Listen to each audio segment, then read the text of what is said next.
ಮಲೆನಾಡಿನ ಆಳವಾದ ಕಾಡುಗಳ ನಡುವೆ ಹಾಲೇರಿ ಎಂಬ ಪುಟ್ಟ ಹಳ್ಳಿ ಇತ್ತು. ಆ ಹಳ್ಳಿಯ ಸುತ್ತಲೂ ದಟ್ಟವಾದ ಅರಣ್ಯ, ಸದಾ ಸುರಿಯುವ ಮಳೆ ಮತ್ತು ಮಂಜಿನ ಮುಸುಕು. ಆದರೆ ಆ ಊರಿನ ಜನರಿಗೆ ಸೂರ್ಯ ಮುಳುಗಿದ ಮೇಲೆ ಒಂದು ಅಲಿಖಿತ ನಿಯಮವಿತ್ತು. ಯಾರೇ ಆಗಲಿ ಸಂಜೆ 6 ಗಂಟೆಯ ನಂತರ ಕಾಡಿನ ಕಡೆಗೆ ತಲೆ ಹಾಕಬಾರದು. ಅಲ್ಲಿ ಕೇವಲ ಕಾಡು ಪ್ರಾಣಿಗಳ ಭಯವಿರಲಿಲ್ಲ, ಅಲ್ಲಿ ಒಂದು ವಸ್ತು ಇತ್ತು. ಅದು ಪ್ರಾಣಿಯೂ ಅಲ್ಲದ, ಪ್ರೇತವೂ ಅಲ್ಲದ ಒಂದು ವಿಚಿತ್ರ ಜೀವಿ. ಹಿರಿಯರು ಅದನ್ನು ರಕ್ತಪಿಶಾಚಿ ಕಾಡುಮೃಗ ಎಂದು ಕರೆಯುತ್ತಿದ್ದರು. ಹಾಲೇರಿಯ ಆ ಕಾಡು ಕೇವಲ ಮರಗಳ ಸಮೂಹವಾಗಿರಲಿಲ್ಲ, ಅದು ಉಸಿರಾಡುವ ಒಂದು ಜೀವಂತ ರಾಕ್ಷಸನಂತಿತ್ತು. ಹಗಲಿನಲ್ಲಿ ಸೂರ್ಯನ ಕಿರಣಗಳು ಇಲ್ಲಿನ ನೆಲ ಮುಟ್ಟಲು ಹರಸಾಹಸ ಪಡಬೇಕಿತ್ತು. ದಟ್ಟವಾಗಿ ಬೆಳೆದಿರುವ 100 ವರ್ಷ ಹಳೆಯ ಅರಳಿ, ಮತ್ತಿ ಮತ್ತು ಶ್ರೀಗಂಧದ ಮರಗಳು ಆಕಾಶವನ್ನೇ ಮುಚ್ಚಿ ಹಾಕಿದ್ದವು. ಆ ಮರಗಳ ಕೊಂಬೆಗಳು ಒಂದಕ್ಕೊಂದು ಹೆಣೆದುಕೊಂಡು ಮೇಲೆ ನೋಡಿದರೆ ಕಪ್ಪು ಬಣ್ಣದ ಬಲೆಯನ್ನು ಹೆಣೆದಂತೆ ಕಾಣಿಸುತ್ತಿದ್ದವು. ಆ ಕಾಡಿನಲ್ಲಿ ಕೇಳುವ ಶಬ್ದಗಳು ಸಾಮಾನ್ಯ ಕಾಡಿನಂತಿರಲಿಲ್ಲ. ದೂರದಲ್ಲಿ ಎಲ್ಲೋ ಹೂಟಿಂಗ್ ಮಾಡುವ ಗೂಬೆಯ ಧ್ವನಿ ಮನುಷ್ಯನ ಅಳುವಿನಂತೆ ಕೇಳುತ್ತಿತ್ತು. ಬಿದಿರಿನ ಮೆಳೆಗಳು ಗಾಳಿಗೆ ಒಂದಕ್ಕೊಂದು ಉಜ್ಜುವಾಗ ಹೊರಬರುವ ಶಬ್ದ ಯಾರೋ ಹಲ್ಲು ಕಿರಿಯುತ್ತಿರುವಂತೆ ಅಥವಾ ಹಳೆಯ ಬಾಗಿಲು ತೆರೆಯುವ ಚೀರಾಟದಂತೆ ಭೀತಿ ಹುಟ್ಟಿಸುತ್ತಿತ್ತು.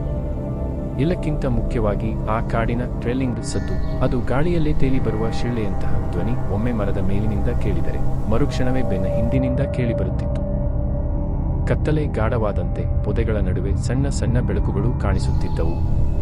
ಅವು ಕಾಡಿನ ಮಿಂಚುಹುಳುಗಳಿರಬಹುದು ಎಂದು ಅಂದುಕೊಂಡರೆ ಅದು ತಪ್ಪು. ಅವು ಆ ಮೃಗದ ಸಾವಿರಾರು ಕಣ್ಣುಗಳು ಪ್ರತಿಯೊಂದು ಚಲನೆಯನ್ನು ಗಮನಿಸುತ್ತಿರುತ್ತಿದ್ದವು. ಅಲ್ಲಿ ಹರಿಯುವ ಸಣ್ಣ ತೊರೆಯ ನೀರು ಕೂಡ ಕಪ್ಪು ಬಣ್ಣಕ್ಕೆ ತಿರುಗಿ ಸದ್ದಿಲ್ಲದೆ ಹರಿಯುತ್ತಿತ್ತು. ಅದು ನೀರಲ್ಲ, ಭೂಮಿಯ ರಕ್ತವೋ ಎಂಬಂತೆ ಭಾಸವಾಗುತ್ತಿತ್ತು. ಈ ಕಾಡು ಒಂದು ಜೈಲಿನಂತಿತ್ತು. ಒಮ್ಮೆ ಒಳಗೆ ಹೋದರೆ ದಾರಿ ತೋರಿಸುವ ದಿಕ್ಸೂಚಿಯೂ ದಿಕ್ಕು ತಪ್ಪುತ್ತಿತ್ತು. ಅಲ್ಲಿನ ಮರಗಳು ನಡೆದಂತೆ ತಮ್ಮ ಜಾಗವನ್ನು ಬದಲಾಯಿಸುತ್ತವೆಯೇನೋ ಎಂಬ ಸಂಶಯ ಕಾಡುತ್ತಿತ್ತು. ಸಂದೀಪ್ ಒಬ್ಬ ಯುವ ಸಾಫ್ಟ್ವೇರ್ ಇಂಜಿನಿಯರ್. ನಗರದ ಜಂಜಾಟದಿಂದ ದೂರವಿರಲು ತನ್ನ ಸ್ನೇಹಿತರಾದ ವಿಕಾಸ್ ಮತ್ತು ರಮ್ಯಾ ಜೊತೆ ಹಾಲೇರಿಗೆ ಟ್ರೆಕ್ಕಿಂಗ್ ಬಂದಿದ್ದ.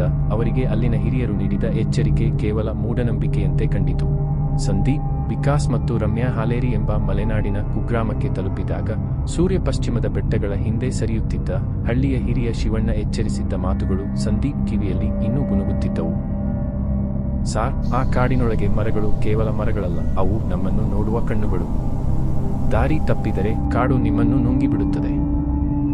ಆದರೆ ಟ್ರೆಕ್ಕಿಂಗ್ ಬರದಲ್ಲಿದ್ದ ಆ ಯುವಕರಿಗೆ ಆ ಮಾತುಗಳು ಕೇವಲ ಕಾಲ್ಪನಿಕ ಕಥೆಗಳಂತೆ ಕಂಡವು. ಅವರು ಕಾಡಿನ ಆಳಕ್ಕೆ ಇಳಿದರು. 10 ನಿಮಿಷ ನಡೆಯುವಷ್ಟರಲ್ಲಿ ವಾತಾವರಣ ಸಂಪೂರ್ಣ ಬದಲಾಯಿತು. ಹಚ್ಚ ಹಸಿರಾಗಿದ್ದ ಕಾಡು ಇದ್ದಕ್ಕಿದ್ದಂತೆ ಬೂದು ಬಣ್ಣಕ್ಕೆ ತಿರುಗಿತು. ಅಲ್ಲಿನ ಮರಗಳು ಮನುಷ್ಯರಂತೆ ಎತ್ತರವಾಗಿರಲಿಲ್ಲ, ಅವು ರಾಕ್ಷಸರಂತೆ ಬೃಹತ್ತಾಗಿದ್ದವು. ಗಾಳಿ ಬೀಸದಿದ್ದರೂ ಮರಗಳ ಎಲೆಗಳು ಪಿಸುಗುಟ್ಟುವಂತೆ ಶಬ್ದ ಮಾಡುತ್ತಿದ್ದವು. ಪ್ರತಿ ಮರದ ಬುಡದಲ್ಲೂ ಬೆಳೆದಿರುವ ಹಸಿ ಪಾಚಿ ಮತ್ತು ದೊಡ್ಡ ದೊಡ್ಡ ಹುತ್ತಗಳು ಕತ್ತಲೆಯಲ್ಲಿ ಕುಳಿತಿರುವ ಭೂತಗಳಂತೆ ಭಾಸವಾಗುತ್ತಿದ್ದವು. ವಿಕಾಸ್ ಗಾಬರಿಯಿಂದ ಹೇಳಿದ, ಸಂದೀಪ್, ಯಾರೋ ನಮ್ಮನ್ನು ಹಿಂಬಾಲಿಸುತ್ತಿದ್ದಾರೆ ಅನಿಸುತ್ತಿದೆ. ಅವರು ಹೆಜ್ಜೆ ಹಾಕಿದಾಗ ಕಾಲ ಕೆಳಗೆ ಬೀಳುವ ಒಣ ಎಲೆಗಳ ಕರಕರುವ ಸದ್ದು, ಅವರ ಹೆಜ್ಜೆಯ ಜೊತೆಗೆ ಮತ್ತೊಂದು ಹೆಜ್ಜೆಯ ಸದ್ದನ್ನು ಕೇಳಿಸುತ್ತಿತ್ತು. ಬಿದಿರಿನ ಮೆಳೆಗಳು ಗಾಳಿಗೆ ಒಂದಕ್ಕೊಂದು ಉಜ್ಜುವಾಗ ಹೊರಬರುವ ಶಬ್ದ ಯಾರೋ ಹಲ್ಲು ಕಿರಿಯುತ್ತಿರುವಂತೆ ಕೇಳಿಸುತ್ತಿತ್ತು. ಅಷ್ಟರಲ್ಲಿ ಕಾಡಿನಾದ್ಯಂತ ಒಂದು ವಿಚಿತ್ರವಾದ ಟ್ರೇಲಿಂಗ್ ಸದ್ದು ಕೇಳಿಸಿತು. ಅದು ಗಾಳಿಯಲ್ಲೇ ತೇಲಿ ಬರುವ ಶಿಳ್ಳೆಯಂತಹ ಧ್ವನಿ. ಒಮ್ಮೆ ಮರದ ಮೇಲಿನಿಂದ ಕೇಳಿದರೆ ಮರುಕ್ಷಣವೇ ಅವರ ಬೆನ್ನ ಹಿಂದಿನಿಂದ ಕೇಳಿಬರುತ್ತಿತ್ತು. ದಿಢೀರನೆ ದೂರದಲ್ಲಿ ಒಂದು ಧ್ವನಿ ಕೇಳಿಸಿತು. ವಿಕಾಸ್, ಮಗನೇ, ಎಲ್ಲಿರುವೆ? ಅದು ವಿಕಾಸ್ನ ತಂದೆಯ ಧ್ವನಿ. ವಿಕಾಸ್ ಬೆಚ್ಚಿಬಿದ್ದ. ಅಪ್ಪ, ಇಲ್ಲಿಗೆ ಹೇಗೆ ಬಂದರು ಎಂದು ಕೂಗುತ್ತಾ ಅವನು ಮಂಜಿನೊಳಗೆ ಓಡಿದ. ಸಂದೀಪ್ ತಡೆಯುವಷ್ಟರಲ್ಲಿ ವಿಕಾಸ್ ಕಣ್ಮರೆಯಾಗಿದ್ದ. ವಿಕಾಸ್ನನ್ನು ಹುಡುಕುತ್ತಾ ಹೋದ ಸಂದೀಪ್ ಮತ್ತು ರಮ್ಯಾ ನಿಂತರು. ಅಲ್ಲಿನ ಗಾಳಿಯಲ್ಲಿ ಮಣ್ಣಿನ ವಾಸನೆಗಿಂತ ಹೆಚ್ಚಾಗಿ ಯಾವುದೋ ಕೊಳೆಯುತ್ತಿರುವ ಮಾಂಸದ ಕಟು ವಾಸನೆ ಬರುತ್ತಿತ್ತು. ದೂರದಲ್ಲಿ ವಿಕಾಸ್ನ ಟಾರ್ಚ್ ಬೆಳಕು ನೆಲದ ಮೇಲೆ ಬಿದ್ದಿತ್ತು. ಅದರ ಪಕ್ಕದಲ್ಲಿ ಕಂಡ ದೃಶ್ಯ ಅವರ ರಕ್ತವನ್ನೇ ಹೆಪ್ಪುಗಟ್ಟಿಸಿತು. ಸುಮಾರು 10 ಅಡಿ ಎತ್ತರದ, ತೆಳ್ಳಗಿನ, ಚರ್ಮವಿಲ್ಲದ ಮಾಂಸದ ಮುದ್ದೆಯಂತಿರುವ ಆಕೃತಿಯೊಂದು ವಿಕಾಸ್ನನ್ನು ತನ್ನ ಉದ್ದನೆಯ ನಖಗಳಿಂದ ಹಿಡಿದಿತ್ತು. ಅದಕ್ಕೆ ಕಣ್ಣುಗಳಿರಲಿಲ್ಲ, ಕೇವಲ ಒಂದು ಸೀಳು ಬಾಯಿ ಇತ್ತು. ಆ ಮೃಗವು ವಿಕಾಸ್ನ ಧ್ವನಿಯನ್ನು ಅನುಕರಿಸುತ್ತಾ ಕಿರುಚುತ್ತಿತ್ತು. ಸಂದೀಪ್, ಕಾಪಾಡು! ಆ ಮೃಗವು ವಿಕಾಸ್ನನ್ನು ಎಳೆದುಕೊಂಡು ಮರಗಳ ಮೇಲಿರುವ ಕತ್ತಲೆಯ ಬಲೆಗೆ ಮಾಯವಾಯಿತು. ಕಾಡಿನ ಮರಗಳು ಮತ್ತೆ ಅಲುಗಾಡಿದವು. ದಾರಿ ತೋರಿಸುವ ದಿಕ್ಸೂಚಿಯು ದಿಕ್ಕು ತಪ್ಪಿತು. ಆ ಕಾಡು ಒಂದು ಜೀವಂತ ಜೈಲಾಗಿತ್ತು. ಸಂದೀಪ್ ಮತ್ತು ರಮ್ಯಾ ಮಂಜಿನ ನಡುವೆ ದಾರಿ ಕಾಣದೆ ಓಡುತ್ತಿದ್ದಾಗ ಅವರ ಕಣ್ಣಿಗೆ ಬಿದ್ದಿದ್ದೇ ಆ ಶಿಥಿಲಗೊಂಡ ದೇವಸ್ಥಾನ. ಅದರ ಗೋಡೆಗಳ ಮೇಲೆಲ್ಲ ಮನುಷ್ಯರ ಆಕೃತಿಯನ್ನು ಹೋಲುವ ಕಲ್ಲಿನ ಕೆತ್ತನೆಗಳಿದ್ದವು, ಆದರೆ ಆ ಕೆತ್ತನೆಗಳ ಮುಖಗಳು ಭಯದಿಂದ ಚೀರುತ್ತಿರುವಂತೆ ಕಾಣುತ್ತಿದ್ದವು. ಒಳಗೆ ನುಗ್ಗಿದ ಕೂಡಲೇ ಸಂದೀಪ್ ಭಾರವಾದ ಕಲ್ಲಿನ ಬಾಗಿಲನ್ನು ಮುಚ್ಚಲು ಪ್ರಯತ್ನಿಸಿದ.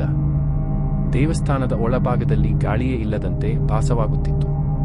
ಅಲ್ಲಿನ ವಾಸನೆ ಅಸಹನೀಯವಾಗಿತ್ತು. ಹಳೆಯ ಸುಣ್ಣ, ಧೂಳು ಮತ್ತು ಯಾವುದೋ ಪ್ರಾಣಿಯ ಕೊಳೆತ ಮಾಂಸದ ವಾಸನೆ ಅಲ್ಲಿ ತುಂಬಿತ್ತು. ರಮ್ಯಾ ಮೂಲೆಯಲ್ಲಿ ಕುಳಿತು ನಡುಗುತ್ತಿದ್ದಳು. ಅವಳ ಕೈಯಲ್ಲಿದ್ದ ಟಾರ್ಚ್ ಬೆಳಕು ಗರ್ಭಗುಡಿಯ ಕಡೆಗೆ ಬಿದ್ದಾಗ ಅಲ್ಲಿ ಯಾವುದೇ ದೇವರ ವಿಗ್ರಹವಿರಲಿಲ್ಲ, ಬದಲಾಗಿ ಒಂದು ಬೃಹತ್ ಗಾತ್ರದ ಹುತ್ತವಿತ್ತು. ಆ ಹುತ್ತದ ಸುತ್ತಲೂ ನೂರಾರು ಸಣ್ಣ ಸಣ್ಣ ಮೂಳೆಗಳು ಹರಡಿದ್ದವು. ದಿಢೀರನೆ ದೇವಸ್ಥಾನದ ಮೇಲ್ಛಾವಣಿಯ ಮೇಲೆ ಜೋರಾದ ಶಬ್ದವಾಯಿತು. ಆ ಮೃಗವು ದೇವಸ್ಥಾನದ ಮೇಲೆ ಹತ್ತಿತ್ತು.